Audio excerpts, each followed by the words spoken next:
everyone, and welcome to another card video. So I'm playing with some Lawn Fawn products today. I've got the Happy stamp set, the stitched garden border. I'm also going to use some Grassy border and some Heffy Doodle strips of ease. But I've got this Sizzix Bigz apron die. This is my first Bigz die ever. I've also got this rainbow paper pack and some Nellie Gingham by Lawn Fawn. So this huge die, I don't even have the platforms for this die, but I bought it because I wanted to make an apron gift bag. And so here's all the parts and pieces that it cuts. And because this is my first time, I'm measuring my paper down so that I can just cut out what I want to cut out, because I don't need all those pieces. So I've got this Neenah 110-pound cardstock, and I'm cutting it down to make my card front or my gift bag front. So it does work even if you don't have the extended platforms. I have that extended platform that came with it, but not the extended cutting pads. So I kind of had to maneuver my stuff, but it worked. So I have this, and I cut it out twice just to make sure, but you also need two to make the gift bag, okay? So I cut out, I usually have two card fronts because I make a lot of mistakes, so I like to have backups. This long portion of the die cuts out the sides of the gift bag. So I'm measuring so that I can cut down my gingham pattern paper to create the sides and the bottom of my gift bag. Now, later in the video, I did end up cutting down some Lawn Fawn Storm Cloud to do the back, but I don't do that on camera. But here's two pieces because you're going to need two sides and a sturdy bottom of the gift bag. And I love this soft gray gingham pattern paper from Lawn Fawn. So typically, you could create a pocket on the front of your apron. For this, I decided not to do the pocket because I took up a lot of space. So I cut the pocket, but I ended up not using it in the long run.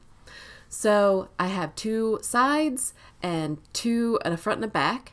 I'm cutting down a piece of Paper Tray Ink Classic Craft cardstock with the stitched garden border die from Lawn Fawn. This is so fun because I can't plant anything, okay? I can plant it, but as far as making it thrive and survive, that's not going to happen. So I bought this brand new Lawn Fawn Cilantro. It's a green. It's a very bright green. I love it. And I'm just going to add a little bit of grass with the Grassy borders die at the bottom.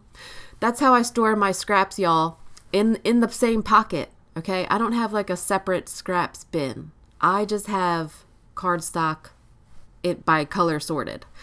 In those Avery, I think they're Avery job ticket holders. I'm ink blending. I'm ink blending with Distress Oxide in Salty Ocean, okay? And I'm just wanting to create a little bit of a sky, and I thought I would use this white iridescent shimmer spray to kind of distress the background. Now, I did not wipe this up. I just added it, okay? So it adds shimmery drops to your background somewhat, and it looks white, see? So I am cutting out of that rainbow pack. I don't know if they're onions or potato. I don't know. I don't plant things, and everyone else in my family does. So I'm like the black sheep. But I'm cutting the bottom parts and the top parts, and then I'm using some Copic markers to shade the green area. And you can also use your inks. You could use your inks and a sponge dauber to add a little bit of shading or a little bit of contrast to your die cut. So here I am using Distress Oxide ink to shade the bottom of the petunia. And this is Lawn Fawn glue, and I'm just using them to adhere my pieces together and stick them. I use my little pokey tool to pry it up, but it's just, yeah, you just stick it in there like that. And then I'm using a glue dot to keep all my vegetables in place. So just little glue dot on the back of those vegetables, and they're not going anywhere. I used some Scotch 3M foam tape to pop up the garden border and the grassy border. So there's a little bit of dimension. This is some older Stampin' Up, I think it's basic gray, like stitched ribbon. And I'm just using it to create the handles of my gift bag. So I pull it through the back and then I tie a little bit of a knot behind it and then trim off the excess. And I try to make both of the handles the same length. I hope that makes sense. You can always leave me comments in the comment section. I love talking to you guys. That is the best part of having a blog, is talking to the people. I love the people. That's my favorite part. So please talk to me in the comments and ask me questions, or just say, hey, what's up? How you guys doing? What you guys doing? Because that's my favorite part. So if you could, you know, just talk to me. So I'm just finishing up creating these handles for my gift bag, and then we're going to start, did you notice that I didn't do a sentiment? I had a plan for the sentiment. Okay. So I'm using my backup front piece to stamp in Versafine ink. This is also Neenah.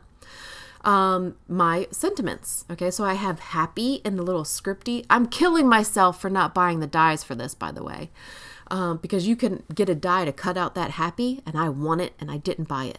So I tried to fussy cut, and if you guys have been watching me for any amount of time, I hate it. Okay, so we scrapped that idea, and we are now stamping directly onto the completely finished front of my gift bag. So I was a little nervous, but you know, I'm doing it anyway, because that's how I roll. Breaking the rules, guys, breaking the rules. And thankfully it did work out. It worked out, but I was a little nervous there for a little while. It looks okay. I'm using my stamp chamois to clean up that Versafine. That is the only ink that I refuse to let sit on my stamps for any amount of time, because it is some pigmented ink. I'm using the Heffy Doodle Strips of Ease dies to cut out the Mother's Day sub-sentiment with my Sizzix Sidekick. And I'm going to pop up the Mother's Day with just a little bit of foam tape. Now, this foam tape, all I have to do is cut it in half, and it's the perfect width to do these little sub-sentiments. So once I get that popped up with some Scotch 3M foam tape, we're going to start putting this bag together. So the lines, the die scores the lines, guys. It not only cuts out all the pieces and parts, but it scores the lines for you. So I'm just reinforcing the score lines on the two sides of the bag. I'm going to use double-sided adhesive. I believe this is like 1/8 double-sided tape or something like that. Everything will be linked below and on my blog. But once I have all the adhesive backing pulled off of the gift bag, we're going to line up the back first. So I've lined up the back, and it's fairly easy. Once you see how it goes together, you guys can do this. Simple stuff, not complicated. And so I've got the one side on, and then for the other side, I slide in the bottom piece and then line everything up and then stick the adhesive down on it as well.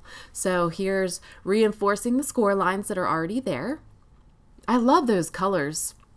The gray, storm cloud gray, and the gingham and the basic gray. Oh, I love it. Love how that turned out. So line up the bottom like so, and squeeze the parts together and line it up with the edges as best you can.